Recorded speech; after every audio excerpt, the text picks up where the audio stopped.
ich habe nicht gesagt, dass andere Leute dann natürlich auch der Überzeugung sein müssen, aber ich denke schon, dass immer die Energie, die du ausstrahlst, die kommt auch zu dir zurück, weißt du? Aber das Gesetz der Anziehung gilt für alle, nicht nur für dich? Tendenziell schon. Tendenziell schon. Kann man das objektiv feststellen, ob das so ist? Hm.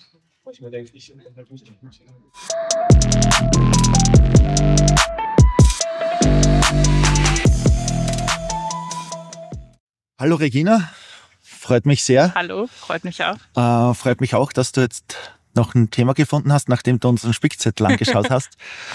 Was hast denn du für ein Thema ausgesucht? Mir ist gerade die Idee zum Gesetz der Anziehung gekommen. Hast du da eine Aussage über die Welt, von der du glaubst, dass sie stimmt, über das Gesetz der Anziehung? Naja, ich glaube einfach an das Gesetz der Anziehung, würde ich sagen. Ist das nicht schon eine Aussage genug? Ja, dass du das glaubst, kann man schwer in Zweifel ziehen. Jeder kann glauben, was er will. Ja, stimmt. Dass das wahr ist. Das Gesetz der Anziehung ist wahr. Mhm. Okay, das ist eine konkrete Aussage, damit bin ich sehr zufrieden. Okay. Okay, beschreib mir mal das Gesetz der Anziehung, so wie du es siehst. Okay, jetzt muss ich erstmal gerade überlegen. Wenn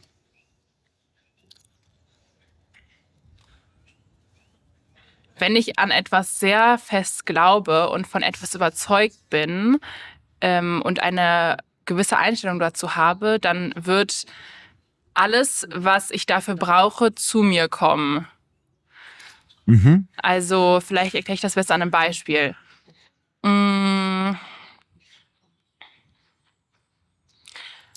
Wenn ich glaube, dass ich irgendwann finanziell sehr gut aufgestellt bin, dann werde ich die Möglichkeiten sehen und ergreifen können, dass ich amEnde auch da bin, was ich mir quasi erträumt habe, oder dass ich quasi am Ende auch finanziell gut aufgestellt bin. Mhm. Das ist ja ein Beispiel. Geht das mehr in Richtung Manifestation oder mehr in Richtung selbsterfüllender Prophezeiung? Wahrscheinlich Manifestation. Mhm. Also,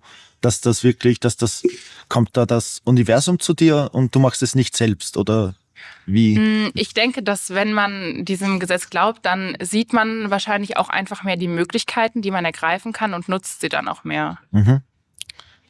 Okay. Kannst du die Frage nochmal wiederholen, bitte? Das Gesetz der Anziehung. Meine Frage ist, manifestiere ich das dadurch, dass das Universum zu mir kommt und mir etwas gibt, oder beeinflusse ich nur meine eigenen Handlungen? Ich würde sagen, dass du das Universum beeinflusst. Also ich habe letztens den Film angefangen zu schauen, The Secret. Und dabei geht es darum, dass jeder Gedanke eine Frequenz auch hat. Das heißt, dass da auch quasi irgendwie was raus ans Universum geschickt wird und dass das dann quasi so gehört wird. Und dass also natürlich glaubt man auch an die Sache, wenn man an das Gesetz der Anziehung glaubt. Aber wenn ich jetzt zum Beispiel, also das Gesetz der Anziehung, das erfüllt nicht unbedingt das, was man will, sondern die Einstellung, die man hat. Das heißt, wenn ich jetzt auf keinen Fall zu spät zur Arbeit kommen will, dann heißt das jetzt nicht, dass ich nicht zu spät zur Arbeit komme, sondern wenn ich so tief in der Einstellung bin, ich bin sowieso immer zu spät und das ist alles Kacke und so weiter, dann ist die Wahrscheinlichkeit höher, dass ich zu spät zur Arbeit komme. Also das Gesetz der Anziehung erfüllt nicht unbedingt das, was du willst, sondern das, was du anziehst, deine Einstellung. Das spiegelt das wider und gibt dir dann quasi die Möglichkeiten oder eben nicht. Das heißt, wenn ich dich richtig verstanden habe, wenn ich fest dran glaube oder das manifestiere, dass ich nicht zu spät in die Arbeit komme, dann habe ich eine gute Chance, dass da vielleicht kein Stau ist, weil das Universum mir gewillt ist, das zu geben. Ja, und ich denke auch, selbst wenn du würdest dich nicht stressen, allein auch, dass du dich nicht stressen würdest und so weiter, dass zum Beispiel im Stress passiert ja alles, der Stress macht alles kaputt, so, weißt du, wie ich meine? Und dadurch lässt du dich jetzt gar nicht stressen und dadurch bleibst du entspannt und dann kommt das einfach so, wie es kommen soll. Und theoretisch, selbst wenn es schlechter kommen sollte, dann würdest du das wahrscheinlich nicht so negativ aufnehmen, wie wenn du direkt so total negativ eingestellt bist. Auf einer Skala von 0 bis 100. 0 wäre, du zweifelst nur, du weißt es gar nicht. Ja. minus 100 ist, das Gesetz der Anziehung ist falsch. Ja. Und plus 100 ist, du bist ohne jeden Restzweifel davon überzeugt, dass die Aussage stimmt, das Gesetz der Anziehung ist wahr. Wo wärst du da auf dieser Skala? Boah. Das ist eine gute Frage. 60, sage ich mal. Mhm. Ja. Was ist denn dein bestes Argument? Was macht denn den größten Teil von den 60% aus? Warum ich an das Gesetz der Anziehung glaube? Ich glaube, die eigene Erfahrung, die man gemacht hat, dass wenn ich von etwas überzeugt war, dass es dann auch so gekommen ist, oder wenn ich von etwas Negativem überzeugt war und das dann auch so gekommen ist und man sich eigentlich dachte, ja, ist ja klar, dass das sowieso passiert. Aber ich glaube, wenn ich anders gedacht hätte, wäre es nicht sowieso passiert. Mhm. Und was macht den größten Teil von deinen 40% Restzweifeln aus? Ich habe mich noch nicht so lange mit dem Gesetz der Anziehung beschäftigt, sodass ich noch nicht so viele Erfahrungen bewusst sammeln konnte, dass das immer funktioniert hat, sondern halt eben erst seit ein paar Wochen. Das heißt, eigentlich ziemlich frisch. Und dementsprechend ist das eigentlich nur aus mangelnder Erfahrung gerade quasi. Aber tendenziell, wenn sich das weiterhin bestätigt, so wie das seitdem ich mich damit beschäftige, funktioniert hat, dann würde ich sagen, geht die 60 auf jeden Fall höher.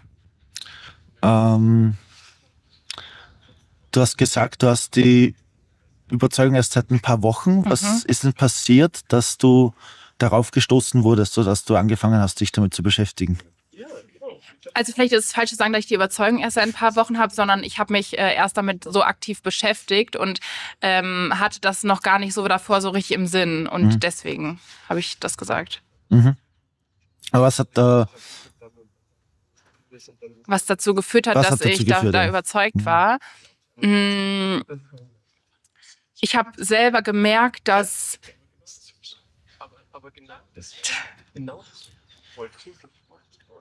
okay, ich gebe dir nochmal ein Beispiel. Und zwar wollte ich mich mit einer Person treffen und ich habe gedacht, die Person sagt mir sowieso ab. Und ich war schon so, ja, was mache ich dann alles und so weiter. Und dann hat die Person mir tatsächlich abgesagt, weil sie krank war. Und ich glaube, wenn ich das nicht so gedacht hätte, dann wäre das vielleicht gar nicht unbedingt passiert. Ich weiß nicht warum, aber danach habe ich meine Einstellung geändert zum Tag und habe gedacht, jetzt wird es besser und ich lasse mich jetzt davon nicht runterziehen und so weiter. Und an genau demselben Tag sind ganz viele Sachen dann zu mir gekommen, die auf einmal total gut waren. Und das hatte ich nicht erwartet, weißt du? Das kam so aus dem Nichts, aber so dieses Gesetz der Anziehung, so ich hatte eine positive Einstellung und ich habe diese Positivität ausgestrahlt und diese Energie und das kam einfach dann zurück. Also wenn ich dich richtig verstanden habe, dann ist es hauptsächlich aufgrund von eigener Erfahrung, dass du diese Überzeugung hast, oder spielen da andere Methoden des Erkenntnisgewinns irgendwie rein? Nee, da hast du tatsächlich recht. Also ich habe nur mit einer Freundin darüber geredet, aber die hatte halt auch solche Erfahrungen. Und ja. Sind eigene Erfahrungen die beste Methode, um zu erkennen, was stimmt und was nicht?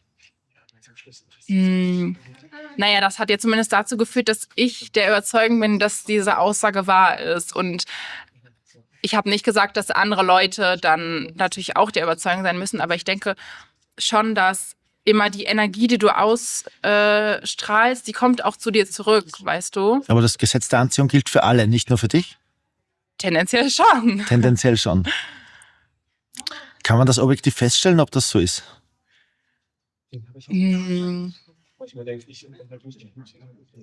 Also ich würde sagen, es ist auf jeden Fall nicht so spirituell, wie ich jetzt persönlich den Glauben einstufen würde. Aber beim Glauben ist es ja auch so, dass du irgendwie an eine Überzeugung glaubst und das dann auch merkst, dass das irgendwie wahr wird. Und ich glaube, das ist vielleicht auch so bei dem Gesetz der Anziehung. Weißt du? Ich weiß nicht genau, ob ich dich richtig verstanden habe.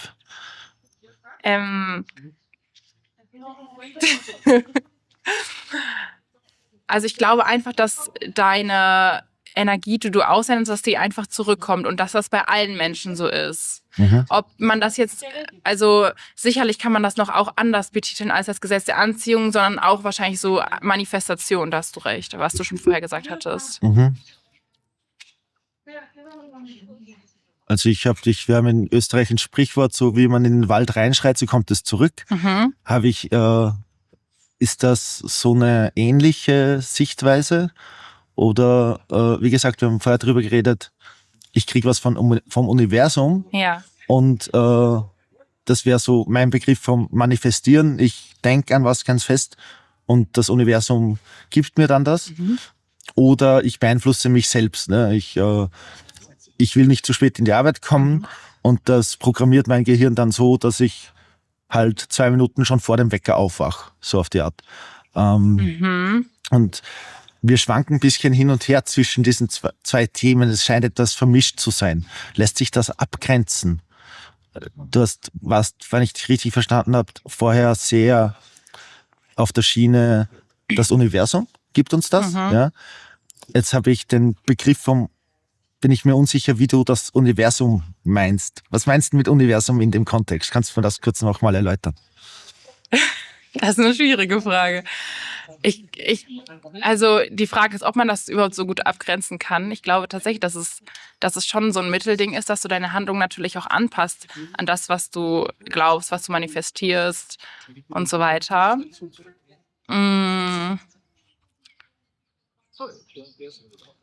Naja, also mit Universum ist jetzt ja nicht das Sonnensystem oder so gemeint. Also, sondern eher die Kraft der Gedanken, also diese Frequenz, die deine Gedanken ausstrahlen, die du dann quasi zurückbekommst. Das, was du quasi ausgesendet hast. Weißt du, wie ich meine? Ja, kann man das messen oder ist das nur spirituell oder magisch oder irgendwie so geartet? Na, ich denke, das kann man, also messen mit einem Temperaturgerät oder so kann man das natürlich nicht. Aber du hast von Frequenzen gesprochen, ne? Genau.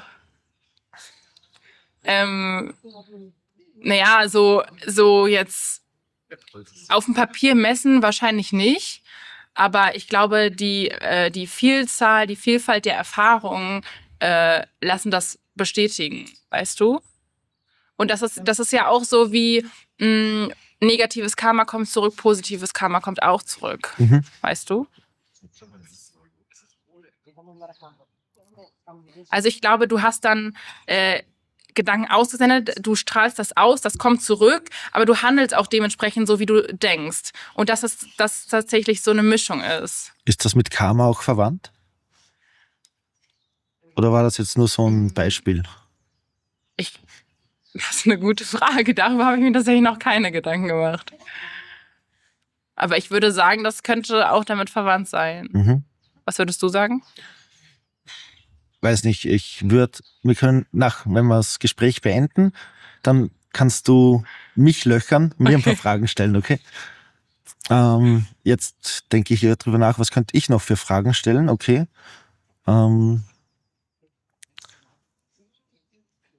Jetzt habe ich da eine hypothetische dritte Person und die hat dann dieselbe Methode des Erkenntnisgewinns angewandt, geht durch die Welt und nimmt Sachen wahr und baut sich seine eigenen Erfahrungen zusammen. Und der sagt, oder die Person sagt, nein, das Gesetz der Anziehung ist Quatsch. Ich bin da zu komplett anderen Schlüssen gekommen. Zu welchen dann? Das frage ich dich so als Experiment. Was könnte der für ein gutes Argument dir vorlegen, warum seine Sichtweise richtig ist? Fällt dir da ein Argument ein, was diese Person haben könnte? Ja, also ich meine, wenn ich mir, das war auch ein Beispiel aus dem Film, wenn ich mir jetzt einen Elefanten vorstelle und sehe, dann steht der nicht auf einmal direkt neben mir. Also wenn ich an das Gesetz der Anziehung glaube, das passiert jetzt nicht in der nächsten Sekunde, sondern in der nächsten Zeit und das dauert eben und man muss das natürlich länger manifestieren und daran arbeiten und so weiter. Das ist nicht von, ich wünsche mir eine Prinzessin und morgen steht die Prinzessin vor der Tür. Also man muss schon, das braucht schon Zeit, damit das passieren kann alles. Das war jetzt ein Argument von der Person, dass du jetzt gleich widerlegt hast aus deiner Sicht, wenn ich dich richtig verstanden habe. Gibt es ein Argument, dass diese Person bringen könnte, dass du gelten lassen würdest, wo du denken würdest,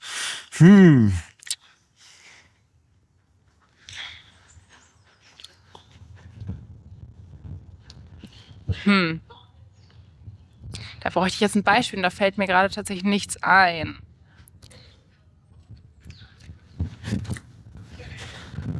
Also, wenn es natürlich jetzt nie so kommt, dass das Gesetz der Anziehung nach der Person erfüllt wird, dann könnte man sagen, dass es nicht klappt. Aber dann ist es aus meiner Sicht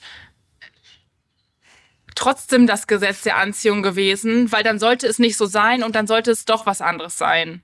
Aber das wäre dann wieder so ein bisschen, ich glaube an Schicksal und so weiter, weißt du? Also das ist alles so ein bisschen verwebt irgendwie. Angenommen, wir haben eine Göttermaschine, die weiß alles. Ja? Die kennt das Universum, die kennt alles und sagt immer die Wahrheit. Der könntest du jetzt die Frage stellen, liege ich da richtig mit meiner Überzeugung? Würdest du die Frage stellen? Würdest du es wissen wollen, ob du dich irrst oder nicht? Dass dieses Gesetz der Anziehung richtig ist?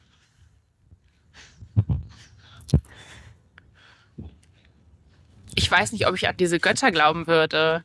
Das ist wieder eine andere Sache. Es ist ein Gedankenexperiment. Wir nehmen jetzt mal hypothetisch an. Ich würde daran glauben. Es gibt eine Wahrheitsquelle. Okay. Es gibt einfach als Gedankenexperiment, es gibt eine Quelle der Wahrheit. Das ist diese hypothetische Maschine. Willst du es wissen? Du hast die Möglichkeit, die tatsächliche Wahrheit zu erfahren. Würdest du es wissen wollen, ob das stimmt mit der Gesetz der Anziehung oder nicht? Ich glaube, ich würde es nicht wissen wollen. Okay. Warum nicht? Weil dann natürlich, wenn es ein Nein wäre,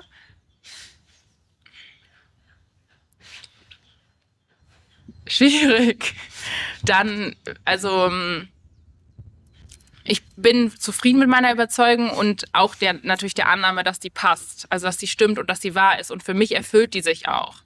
Und woher, also ich glaube, dann hätte ich doch Angst, dass die Person, oder dass diese Göttermaschine Nein sagt. Auch wenn ich eigentlich der Überzeugung bin. Fällt dir ein Beispiel ein für jemanden, der hat eine gewisse Überzeugung? Ja. Kannst du ausdenken, welche? Wo du denken würdest, du würdest das nicht wissen wollen, ob das wahr ist? So, frag doch die Wahrheitsmaschine, wenn du es, ne? Weißt du, was ich meine?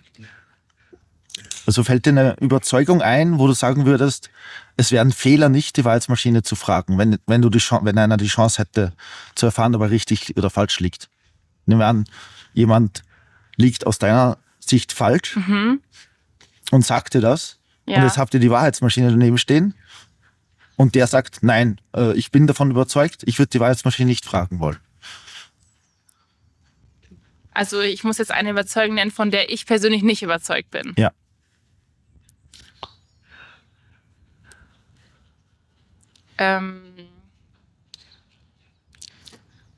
Menschen sind Fische. Ja, jetzt kommt einer her und sagt, Menschen sind Fische. Ja. Und ihr streitet, argumentiert, führt sogar so ein sokratisches Gespräch und am Ende vom sokratischen Gespräch fragst du ihn nach dieser Göttermaschine, nach der ich dich gerade gefragt habe. Und er sagt, nein, die will ich nicht fragen wollen. Ja. Was würdest du, wäre das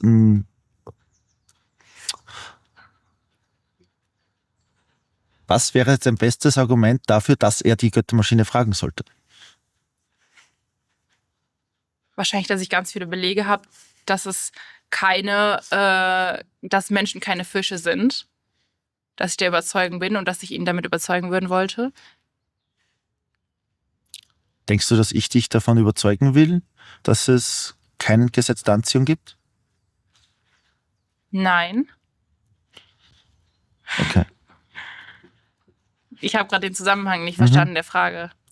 Nein, dein Argument, warum Menschen sind Fische, der will die Wahrheitsmaschine nicht fragen. Richtig. Und du hättest gerne, dass er sie fragt, weil du hättest ihn ja gerne überzeugt. Deswegen war meine Gegenfrage.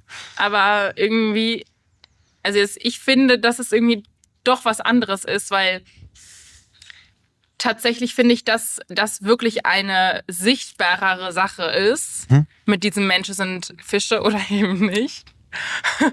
Und das Gesetz der Anziehung, wie zum Beispiel aber auch Götter, Religion und so weiter, sind jetzt nicht direkt sichtbar messbar, so weißt du, wie ich meine? Mhm.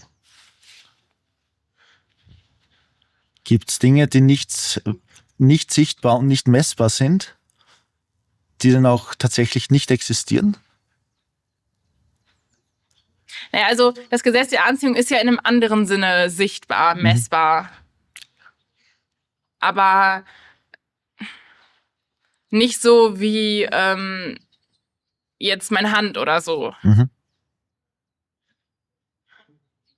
Kannst du nochmal die Frage wiederholen, bitte? Ich weiß es selber nicht mehr genau.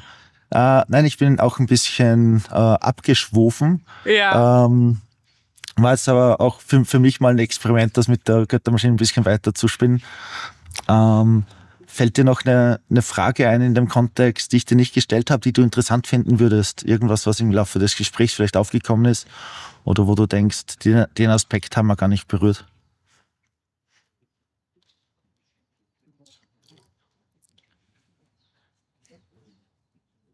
Jetzt so spontan nicht tatsächlich.